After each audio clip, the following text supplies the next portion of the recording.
Hello kabayan, magandang umaga, magandang tanghali, magandang gabi po sa ating lahat.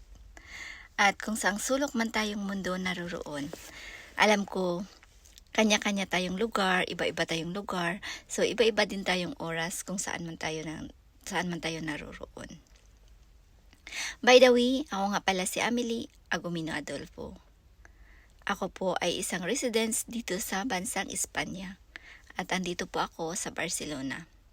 So ako po ay medyo tumagal-tagal na rin dito na bilang isang OFW at isang residence po.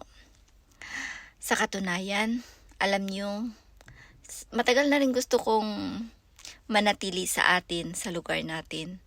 Pero wala eh.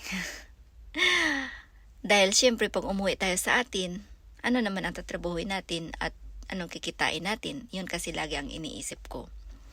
So, nung pandemic, mayroon po akong isang online na na-discover.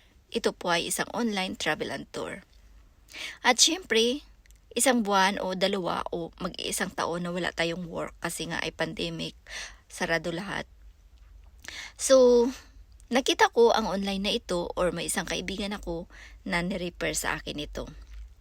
At syempre, may time tayo sa pag-aaral kung paano natin gagamitin ito. Kaya pinag-aralan ko siya ng mabuti at nakita ko na medyo okay siya at ito ay tunay na isang business.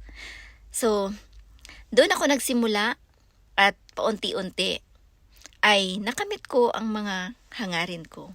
At yes, siguro this time, ito na ang tinatawag ko na matagal ko nang gusto magplano na umuwi sa Pinas. At this time, hindi na ako takot para umuwi man sa atin.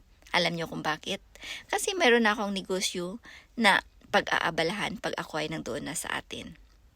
So, kabayan, kung ikaw ba ay nangangarap at gustong kumita din ng extra income na katulad ko for now, na kahit ako ay isang busy na nagtatrabaho sa hotel ng 8 hours at hindi lang yan, nag-extra pa ako sa bahay. But din, nagawa ko pa rin mag-book ng mga ticket gamit lang ang aking cellphone. So sabi nga nila, pag ginusto mo, maraming paraan. Siyempre pag ayaw mo, maraming dahilan.